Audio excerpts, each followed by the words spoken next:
I first joined the team, I hadn't heard of Spore, and they described it to me, and I was just like, are you crazy? This is unlike anything I've ever worked on before. We're animating for characters, actors, who we don't know who they look like.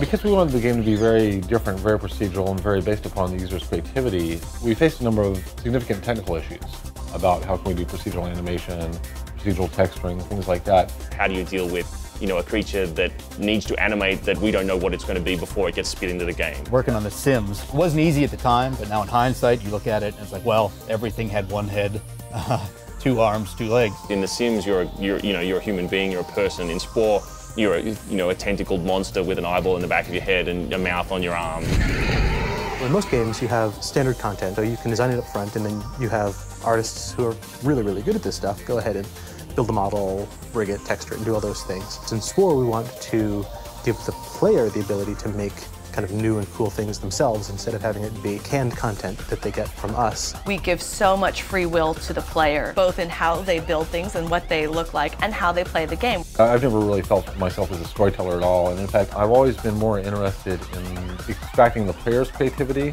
than imposing my creativity on them. We have to make these systems that let the players take on the role of artists and transparently do the kind of things that we have to laboriously and painfully do in Maya. It's all been pretty difficult. Starting from scratch on just about everything. We basically created this system that lets you put pieces together in a way that's really intuitive and easy for anyone to do. Well, I can make a creature just by grabbing a limb and whacking it onto the side of a creature, and all of a sudden the mesh seamlessly, smoothly regenerates around that surface. So we have to do things like procedurally skin and weight the skin for a creature when a player kind of just sticks a limb on. Like different creature mouths, the different hands, the different body shapes and configurations that you can put them in. These are all pre-authored, but the user feels like they're making the decision because no matter what they choose, everything's going to look good because we planned it out that way. You can create something, a creature, a model that looks something like a Pixar artist would make over a, several-week period in the matter of minutes. Already with just the small group we have here building stuff in the editors, it's always surprising me kind of what we can do. Spore gives you a little taste of what it's like to be a modeler and an animator and a creative artist in the game business.